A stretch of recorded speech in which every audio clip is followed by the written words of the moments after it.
Welcome to Pardon That Vine. My name is Chris Riccobono, and this is the world's most unbiased wine review forum. And we're out here tasting in the middle of a blizzard. And the reason I'm doing this is to once again show you how much the environment has to do with what you pick up on the nose and what you taste.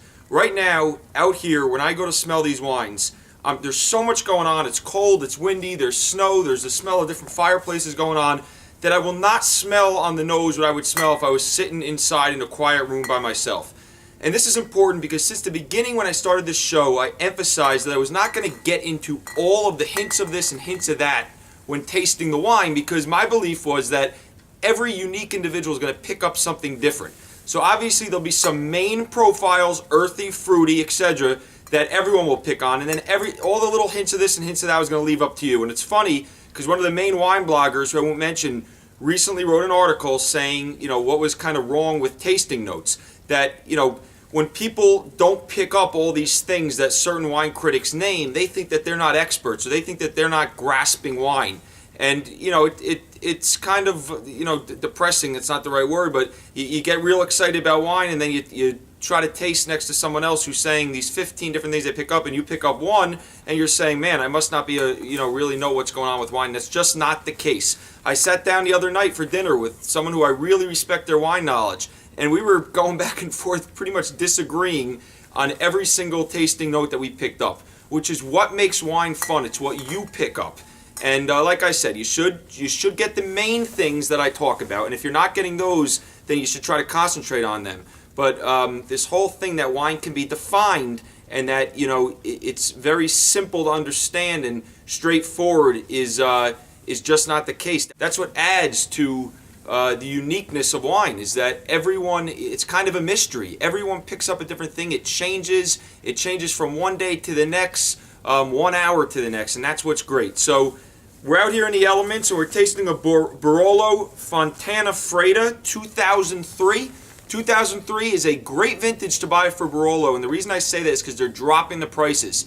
It came right before a 2004 and 2005 vintages that were tremendous, and in 2000, 2001. So 03, and most 02s, they didn't even make Barolo because it was so bad over there. So 03, they're dropping the prices. They're very accessible when they're young, and you just can get a lot of values. This is a $39 wine, 90 points.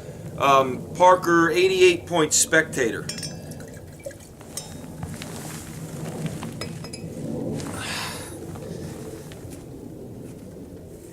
Nice dark color, kind of cloudy actually. Could be the snow going into the glass though.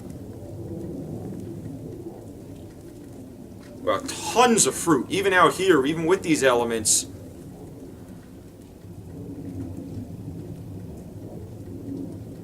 Beautiful strawberries. I'm actually getting a little tar. Let's give it a try.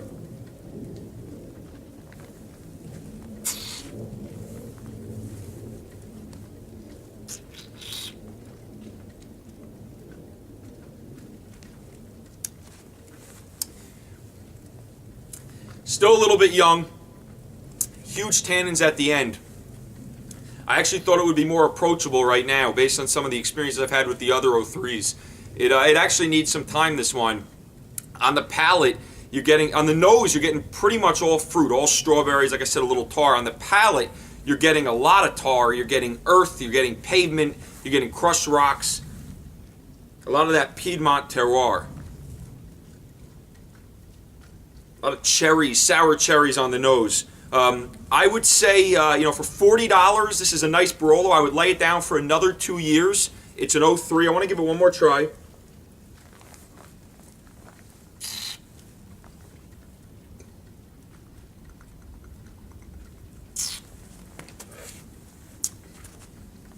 It's just huge. It's a little bit sour at the end, a little bit of acidity. It's overtaking the mid palate, but I think more in the way because it's just young. Not in a bad way that it's not a well-made wine. I think it's a pretty well-made wine. I'd probably give it an 87, kind of where Spectator came in. I think Parker was a little bit higher. Actually, I think it was Galani, which I never say his name correctly. But I think that score's a little high. I think it's more of an 87. Let's go to the next wine, which I am very excited about.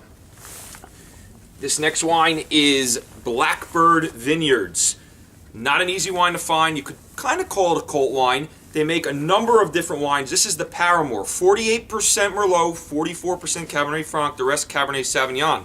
Now, they specialize in Merlot. You see a lot of, if you read about them on the internet, that they compare them to chateaus in Pomerol. This is from the Oak Knoll district in California, which is known for great Merlots, and is also compared as a growing region to Pomerol. So I'm very excited about this. It's about, I think it releases from the winery at $90, but you can get it at a retail store in the $65 to $70 range. My glass is getting destroyed here. What else about this? Parker gave this an 88.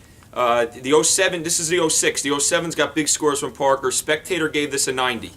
Let's give it a try. 20 months in new French oak.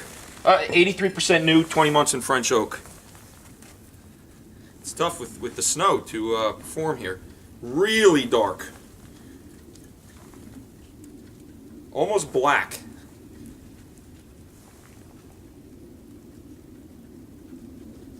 Wow, beautiful nose. I'm getting syrup, nice syrupy blackberries, tons of dark fruits, boysenberries, but I'm getting this cedar component, which is awesome. A little bit of smoked firewood. This is a really nice nose. Let's give it a try.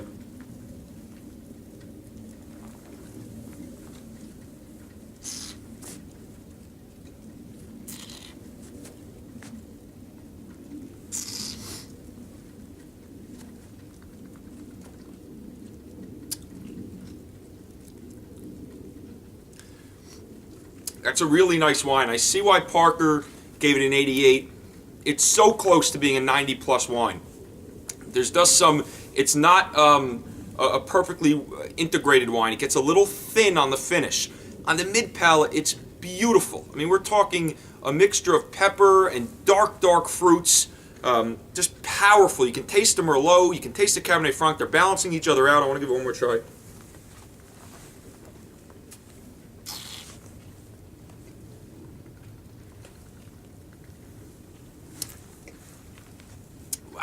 It's like biting on blackberries on that end of that mid palate. But the finish, it's not that it disappears; it thins out. I actually can still taste it. It's very interesting wine, and like I said, with the temperature, the wind, and the snow out here, I'm having a tough time kind of really grasping it, which is a good thing because when I go inside, I'm going to sit down and really break it down. But this is a nice wine. You know, if you can find this on the market for $60, especially with the 07s coming out, there's going to be a lot of values with the 06s because of being such a historic vintage, or at least that's what the critics saying. I would check out Blackbird. They make a bunch of different wines, a lot of Merlot, Cabernet Franc, and this is a really nice wine. I'm giving it one more try.